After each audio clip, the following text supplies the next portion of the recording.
Hi friends, എല്ലാവർക്കും പുതിയൊരു വീഡിയോയിലേക്ക് സ്വാഗതം. അപ്പോൾ ഇന്നത്തെ വീഡിയോയിൽ നമ്മൾ ചെയ്യാൻ പോകുന്നത് നമുക്ക് ഫ്രീ ഹാൻഡ് ആയിട്ട് എങ്ങനെ ഒരു ഫേസ് വരയ്ക്കാം എന്നാണ് നോക്കാൻ പോകുന്നത്. അപ്പോൾ ഞാൻ സെലക്ട് ചെയ്തിരിക്കുന്ന ഈ ഒരു ഫോട്ടോയാണ്. അപ്പോൾ നമ്മൾ കൂടുതലും ചെയ്തേക്കുന്ന ഗ്രിഡ് മെത്തേഡ് ഉപയോഗിച്ചുള്ള ഡ്രോയിങ് ആണ്. അപ്പോൾ നമുക്ക് ഫ്രീ ഹാൻഡ് ആയിട്ടുള്ള ഡ്രോയിങ്ങും ഇനിയിപ്പോൾ ചെയ്യാം. ഈ ഒരു ഫേസ് നമ്മൾ എങ്ങനെയാണ് ഫ്രീ ഹാൻഡായിട്ട് വരയ്ക്കാൻ നോക്കാം നമുക്ക്. അപ്പോൾ ഞാനിവിടെ ഒരു ഗ്രിഡ് മേക്കർ ആപ്ലിക്കേഷൻ യൂസ് ചെയ്യുന്നുണ്ട്. അത് വേറെ ഒന്നിനുമല്ല, ഞാൻ കാണിച്ചു തരാം. ഇപ്പോൾ നമ്മൾ സാധാരണ ഇത് ഉപയോഗിക്കുന്നത് നമ്മൾ ഗ്രിഡ് ഡ്രോയിങ് ചെയ്യാൻ വേണ്ടിയിട്ടാണ്. അപ്പോൾ നമ്മൾ ഇത് എടുക്കുന്നതെന്ന് വെച്ചാൽ നമ്മൾ ഈ ഫോട്ടോ ഇതിൻ്റെ അകത്ത് സെലക്ട് ചെയ്തെടുക്കുന്നുണ്ട്. അതിനുശേഷം നിങ്ങളെ കാണിച്ചു തരാം. അപ്പോൾ നമ്മൾ ഫോട്ടോ ഇവിടെ എടുത്തിട്ടുണ്ട്. അപ്പോൾ നമ്മൾ ഗ്രിഡ് ഡ്രോയിങ് അല്ല ചെയ്യുന്നത്, അതുകൊണ്ട് നമുക്ക് ഗ്രിഡ് ലൈൻസിൻ്റെ ആവശ്യമില്ല. അപ്പോൾ ആദ്യം നമ്മൾ ആ ഗ്രിഡ് ലൈൻസ് അങ്ങ് കളയുക. നമ്മൾ ഓപ്ഷൻ ഇതിൻ്റെ അകത്ത് കൊടുക്കുന്നുണ്ട്. പിന്നെ നമ്മൾ ചെയ്യുന്നത് വെച്ചാൽ നമ്മൾ ഇത് ഫുൾ സൈസ് ആക്കുക, ഫുൾ സ്ക്രീൻ ആക്കുക ഈ ഫോട്ടോ. അപ്പോൾ നമ്മൾ ഓപ്ഷൻ ഇതിൻ്റെ അകത്ത് കൊടുത്തിട്ടുണ്ട്. അപ്പോൾ അത് ക്ലിക്ക് ചെയ്യുക. അതിനുശേഷം ഈ രണ്ട് കാര്യങ്ങൾ, അതായത് നമ്മൾ ഇങ്ങനെ സൂം ചെയ്ത് കഴിയുമ്പം ഞാൻ കാണിച്ചു തരാം. ഇത് ലോക്ക് ചെയ്യാനുള്ള ഓപ്ഷനാണ്, അതുപോലെ ഇത് സൂം ഔട്ട് ചെയ്യാനുള്ള. അപ്പോൾ നമുക്ക് സാധാരണ നമ്മൾ വരയ്ക്കുമ്പം ഫ്രീ ഹാൻഡ് ചെയ്യുമ്പോൾ നമുക്ക് ഒരു ഫോട്ടോ ഒരു സൂം ചെയ്ത് വെച്ചിട്ട് അതിൽ നിന്ന് പോകാണ്ടിരിക്കാൻ വേണ്ടിയിട്ട് നോക്കാറുണ്ട്. അതായത് ഫോണെ ടച്ച് ചെയ്യുമ്പോഴത്തേക്ക് അത് ബാക്കി പോകാറുണ്ട്. അപ്പോൾ നമുക്ക് ഇതിൻ്റെ അകത്തൊരു ഓപ്ഷൻ എന്ന് വെച്ചാൽ നമ്മളിങ്ങനെ സൂം ചെയ്ത് വെച്ചിട്ട് ഇവിടെ ഈ ലോക്ക് എന്നുള്ള ഓപ്ഷൻ ക്ലിക്ക് ചെയ്യുമ്പോഴത്തേക്കും അത് നമ്മൾ പിന്നെ ടച്ച് ചെയ്താലും കണ്ടോ മാഞ്ഞൊന്നും പോകത്തില്ല, അതായത് ബാക്കി പോകത്തില്ല. ആ ഫോട്ടോ അതുപോലെ തന്നെ നിൽക്കുന്നുണ്ട്. അപ്പോൾ നമുക്ക് ഫ്രീ ഹാൻഡ് ചെയ്യുമ്പം കറക്റ്റ് നമ്മൾ സൂം ചെയ്തിട്ട് അങ്ങനെ വരയ്ക്കുമ്പം ജസ്റ്റ് ഒന്ന് കൈ ഫോൺ ടച്ച് ചെയ്യുമ്പോഴത്തേക്ക് അത് ബാക്കി വയ്ക്കുമ്പോൾ നമുക്ക് അതിൻ്റെ അളവും കാര്യങ്ങളൊക്കെ നഷ്ടപ്പെടും. അതായത് നമ്മൾ ഫ്രീ ഹാൻഡ് ചെയ്യുമ്പോൾ ചെറിയൊരു മെഷറൊക്കെ എടുത്തിട്ടായിരിക്കും ചെയ്യുന്നത്. അപ്പം ആ ഒരു കാര്യം നമുക്ക് നഷ്ടപ്പെട്ടു പോകും. അതുകൊണ്ട് മാത്രമാണ് ഈ ആപ്ലിക്കേഷൻ ഇപ്പോൾ ഇതിന് വേണ്ടി യൂസ് ചെയ്യുന്നത്. നമുക്ക് ലോക്ക് ചെയ്തിട്ട് വെക്കുകയാണെങ്കിൽ ആ ഒരു സൂമിങ് അവിടെ നിന്ന് പോകാതിരിക്കും. അപ്പോൾ നമുക്കിനി വരച്ചു തുടങ്ങാം. അപ്പം ഞാൻ ഈ ഒരു കണ്ണിൻ്റെ ഈ ഒരു ഭാഗത്തു നിന്നാണ് വരച്ചു തുടങ്ങാൻ പോകുന്നത്. അപ്പം ഞാൻ വരച്ച് തുടങ്ങുന്ന ഒരു ഭാഗം നിങ്ങൾ നോക്കുക. നമ്മളിത് വരയ്ക്കാൻ വേണ്ടിയിട്ട് വേറെ മെത്തേഡോ കാര്യങ്ങളൊന്നും യൂസ് ചെയ്യുന്നില്ല. നമ്മൾ ആ ഒരു വര കണ്ടിന്യൂ ചെയ്ത് പോവുകയാണ് ചെയ്യുന്നത്. അതായത് നമ്മൾ കംപ്ലീറ്റ് ആയിട്ട് തന്നെ ഫ്രീ ഹാൻഡാണ് ചെയ്യുന്നത്. ഓൾറെഡി നമ്മുടെ ചാനലിൽ 2-3 ഫ്രീ ഹാൻഡ് ഡ്രോയിങ് ഞാൻ ചെയ്തിട്ടുണ്ട്. അപ്പോൾ അതൊക്കെ ഞാൻ പ്ലേലിസ്റ്റായിട്ട് കൊടുത്തിട്ടുണ്ട്, നിങ്ങൾക്ക് അതൊക്കെ ഒന്ന് കയറി നോക്കാം. അപ്പോൾ അതൊക്കെ ഞാൻ ഓരോ വര വരച്ചിട്ട് അതിൽ നിന്നൊക്കെ അതായത് ആ ഒരു മെത്തേഡ് ഉപയോഗിച്ച് വരച്ച് പോകുന്നൊക്കെ ആയിട്ടാണ് കാണിക്കുന്നത്. ഇത് നമ്മൾ ഫുള്ളായിട്ട് തന്നെ ഫ്രീ ഹാൻഡാണ് ചെയ്യുന്നത്. ഇതിനകത്ത് നമുക്ക് വേറെ മെത്തേഡൊന്നും യൂസ് ചെയ്യുന്നില്ല. അതുകൊണ്ട് തന്നെ ഇത് എത്രത്തോളം ശരിയാകും എന്നൊന്നും അറിയില്ല. നമ്മൾ ജസ്റ്റ് പ്രാക്ടീസാണ്, ഫ്രീ ഹാൻഡായിട്ട് നമ്മൾ പ്രാക്ടീസ് ചെയ്യുകയാണ്. അപ്പോൾ നിങ്ങൾക്ക് ഈ രീതിയിൽ തന്നെ ഫ്രീ ഹാൻഡ് ഡ്രോയിങ്ങൊക്കെ പ്രാക്ടീസ് ചെയ്യാം. അപ്പോൾ നമ്മൾ കംപ്ലീറ്റ് ആയി കഴിഞ്ഞാൽ മാത്രമേ ഇത് നമുക്ക് എത്രത്തോളം ശരിയായി എന്നൊക്കെ അറിയാൻ പറ്റത്തുള്ളൂ. അപ്പോൾ ശരിയായില്ലെങ്കിൽ നിങ്ങൾ വീണ്ടും റിപ്പീറ്റ് പ്രാക്ടീസ് ചെയ്യുക. മായ്ച്ചിട്ട് വരയ്ക്കുമോ അല്ലെങ്കിൽ വേറെ പേപ്പർ എടുത്ത് വരയ്ക്കുമോ. അപ്പോൾ കുറച്ചൊക്കെ മിസ്റ്റേക്ക് ഉള്ളെങ്കിൽ ജസ്റ്റ് ഒന്ന് മായ്ച്ചിട്ട് വരച്ച് കറക്റ്റ് ചെയ്ത് പോയാൽ മതി. ഫുള്ളായിട്ട് പിന്നീട് വേറെ പേപ്പർ വരയ്ക്കണമെന്ന് നിർബന്ധമൊന്നുമില്ല. നമ്മൾ വരച്ചേക്കുന്നത് ജസ്റ്റ് ഒന്ന് കറക്റ്റ് ചെയ്താൽ മാത്രം മതി. അപ്പോൾ നമ്മൾ മൂക്കിൻ്റെ ഭാഗം വരച്ചുകൊണ്ടിരിക്കുകയാണ്. അപ്പോൾ നമ്മൾ ഓരോ ഭാഗവും അതായത് വരച്ചേക്കുന്നതിൻ്റെ കണ്ടിന്യൂ ചെയ്ത് അങ്ങ് പോയാൽ മാത്രം മതി. നമ്മൾ പ്രത്യേകിച്ച് വേറെ ഒന്നും മെത്തേഡൊന്നും യൂസ് ചെയ്യുന്നില്ല. അതായത് നമ്മൾ ആ ഫോട്ടോ സൂം ചെയ്ത് വെച്ചേക്കുന്ന അതേ ഇതിൽ തന്നെ നമ്മൾ വരച്ച് പോവുകയാണ് ചെയ്യുന്നത്. പിന്നെ ചെറിയ ചെറിയ മിസ്റ്റേക്ക് വരുന്നത് നമ്മൾ ചെറുതായിട്ടൊന്ന് മായ്ച്ചിട്ട് കറക്റ്റ് ചെയ്യുന്നുണ്ട്.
പിന്നെ നിങ്ങൾ വരച്ച് തീരുന്നതനുസരിച്ച് ആ ഒരു ഫോട്ടോ ഒന്ന് മാറ്റി കൊടുക്കുക. അതായത് നമ്മളിങ്ങനെ മാറ്റിയിട്ട് വീണ്ടും ലോക്ക് ചെയ്യുക.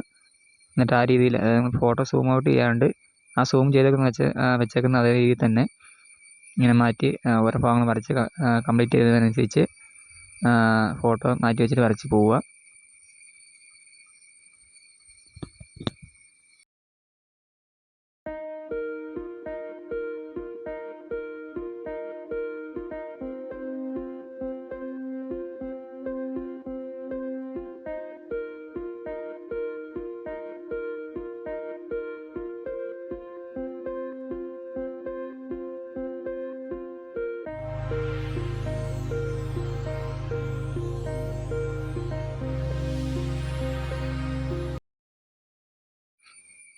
പിന്നെ നമ്മൾ ആ കണ്ണ് വരയ്ക്കുമ്പോൾ, അതായത് ഇങ്ങനെ സൈഡിലൂടെ കണ്ണ് വരയ്ക്കുമ്പം ആദ്യത്തെ കണ്ണ് നമ്മൾ വരച്ചതിൽ നിന്നുള്ള ദൂരം ജസ്റ്റ് ഒന്ന് ചെറുതായിട്ടൊന്ന് നോക്കിയിട്ട് മെഷർ ചെയ്തിട്ട് ഒന്ന് വരച്ച് തുടങ്ങുക.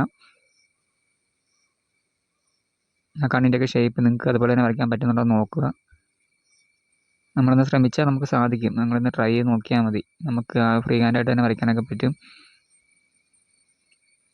അപ്പോൾ ഞാൻ ആദ്യം പറഞ്ഞ തന്നെ നമ്മൾ ശരിയാണെന്ന് നിർബന്ധമൊന്നുമില്ല. ഈ പറഞ്ഞ പോലെ വീണ്ടും പ്രാക്ടീസ് ചെയ്തുകൊണ്ടിരിക്കുക.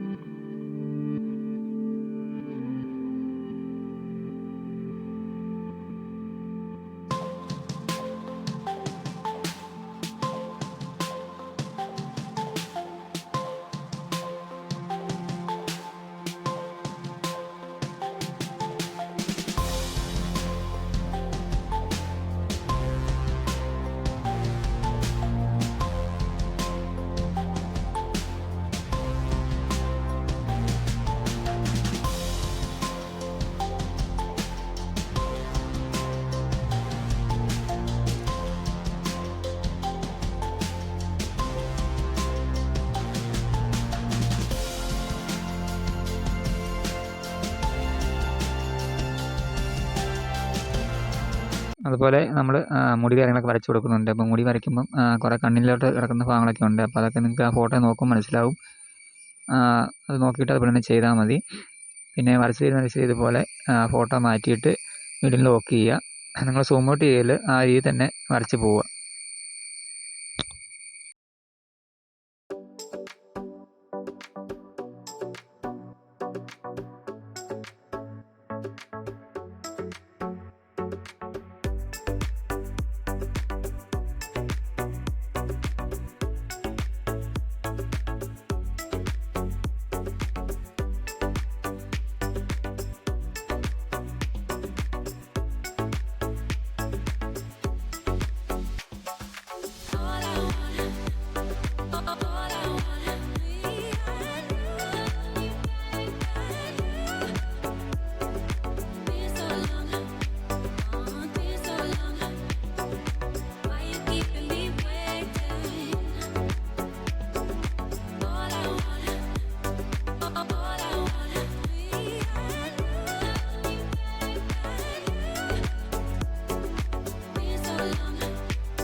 അപ്പോൾ നമ്മൾ ഏകദേശം വരച്ചെടുത്തിട്ടുണ്ട്. ഇനി നമുക്ക് ജസ്റ്റ് ഒന്ന് ഷെയ്ഡൊക്കെ ചെയ്ത് നോക്കാം. അപ്പോൾ ഇതിൻ്റെ അകത്ത് ഇനി കറക്റ്റ് ചെയ്യാമെന്ന് വെച്ചാൽ എനിക്ക് തോന്നുന്നത് ഒരു കുറച്ചൊരു ചെരിവുണ്ടായിരുന്നു ഈ ഫേസിന്. അപ്പം നമ്മൾ വരച്ചപ്പോൾ ഇച്ചിരി ചെരിവ് കിട്ടിയിട്ടില്ല. അതായത് ആ മൂക്കിൻ്റെ താഴെ കൊണ്ട് മീശ താടി ആ ഭാഗങ്ങളൊക്കെ ഇച്ചിരി ചെരിവ് വരുന്നുണ്ട്. അപ്പോൾ ആ ഭാഗങ്ങളെ ജസ്റ്റ് നമുക്കൊന്ന് കറക്റ്റ് ചെയ്ത് നോക്കാം. അപ്പോൾ നമ്മൾ അവിടെ മാത്രം ഒന്ന് മായ്ച്ചിട്ട് ആ ഒരു ഭാഗം മാത്രം ഒന്ന് മായ്ച്ചിട്ട് ജസ്റ്റ് ഒന്ന് കറക്റ്റ് ചെയ്യാൻ നോക്കുന്നുണ്ട്. അപ്പോൾ നിങ്ങളിതുപോലെ വരച്ച് നോക്കിയിട്ട് എന്തെങ്കിലും മിസ്റ്റേക്ക് ഉണ്ടെങ്കിൽ അവസാനം നിങ്ങൾ കറക്റ്റ് ചെയ്താൽ മതി. അപ്പോൾ ആദ്യം നിങ്ങൾ വരച്ച് പോകുമ്പോൾ ആ ഒരു ലൈൻസ് കണ്ടിന്യൂ ചെയ്ത് വരച്ച് തന്നെ പോവുക. അതിനുശേഷം ലാസ്റ്റ് നിങ്ങൾ ആ ഫോട്ടോ കമ്പയർ ചെയ്ത് നോക്കുക. എന്നിട്ട് എവിടെയാണ് തെറ്റിയത് ആ ഭാഗം ഒന്ന് മായ്ച്ചിട്ട് കറക്റ്റ് ചെയ്യാൻ നോക്കുക. ഞാൻ ഇവിടെ ജസ്റ്റ് ഒന്ന് മായ്ച്ചിട്ട് കറക്റ്റ് ചെയ്യാൻ നോക്കുന്നുണ്ട്. എന്നാലും അത്രയ്ക്ക് പെർഫെക്റ്റായിട്ട് കിട്ടില്ലെന്ന് എനിക്ക് തോന്നുന്നു. അപ്പോൾ നമ്മൾ വീണ്ടും പ്രാക്ടീസ് ചെയ്യുക. ഇപ്പോൾ ഞാനാണെങ്കിലും കൂടുതൽ പ്രാക്ടീസ് ചെയ്യണം. അപ്പോൾ നിങ്ങളാണെങ്കിലും കൂടുതൽ പ്രാക്ടീസ് ചെയ്യുക. അപ്പോൾ നിങ്ങൾക്ക് ഫ്രീ ഹാൻഡ് വരയ്ക്കാൻ പറ്റും. അപ്പോൾ എന്നാലും നമ്മൾ ഫേസ് ഏകദേശം ഒരു കറക്റ്റായിട്ട് കിട്ടിയെന്ന് എനിക്ക് തോന്നുന്നു കുറേയൊക്കെ. അപ്പോൾ നിങ്ങളും ഇതുപോലെയൊക്കെ ഒന്ന് പ്രാക്ടീസ് ചെയ്ത് നോക്കുക. പിന്നെ നിങ്ങൾ ഫോട്ടോ സെലക്ട് ചെയ്യുമ്പോഴത്തേക്കും ഇതുപോലെ സൈഡ് വ്യൂ ഉള്ളത്, ഫേസ് സൈഡ് വ്യൂ ഉള്ളത് നോക്കി എടുത്ത് സെലക്ട് ചെയ്ത് വരയ്ക്കാൻ ശ്രമിക്കുക. ഫ്രീ ഹാൻഡ് ചെയ്യുമ്പോൾ നമുക്ക് കുറച്ചുകൂടെ എളുപ്പമാണെന്ന് എനിക്ക് തോന്നുന്നു. നമ്മൾ നേരെ ഒരു ഫേസ് വരയ്ക്കുന്നേക്കാളും ഒരു സൈഡിൽ നിന്ന് നോക്കുന്ന ഫേസ് നമുക്ക് ഫ്രീ ഹാൻഡ് ചെയ്യാൻ കുറച്ചുകൂടെ എളുപ്പമെന്ന് എനിക്ക് തോന്നുന്നു. നിങ്ങളുടെ അഭിപ്രായം നിങ്ങൾ എന്താണെന്ന് വെച്ചാൽ നിങ്ങൾ കമൻറ്റ് ചെയ്യുക. അപ്പോൾ ഈ വീഡിയോ ഇഷ്ടമായി ലൈക്ക് ചെയ്യാനും ഷെയർ ചെയ്യാനും കമൻറ്റ് ചെയ്യാനും മറക്കില്ല. പിന്നെ നമുക്ക് ഇനിയും കൂടുതലായിട്ട് ഫ്രീ ഹാൻഡ് ഡ്രോയിങ് ഇതിൻ്റെ അകത്ത് ഉൾപ്പെടുത്താം. അപ്പോൾ ജസ്റ്റ് ഒന്ന് പ്രാക്ടീസ് ചെയ്ത് നോക്കാം നിങ്ങൾ. എന്തെങ്കിലും സംശയം നിങ്ങൾക്ക് കമൻറ്റായിട്ട് ചോദിക്കാം, അല്ലെങ്കിൽ മെസ്സേജായിട്ട് ചോദിക്കാം. ഞാൻ ഇൻസ്റ്റാഗ്രാം ലിങ്ക് ഡിസ്ക്രിപ്ഷനിൽ കൊടുക്കാറുണ്ട്.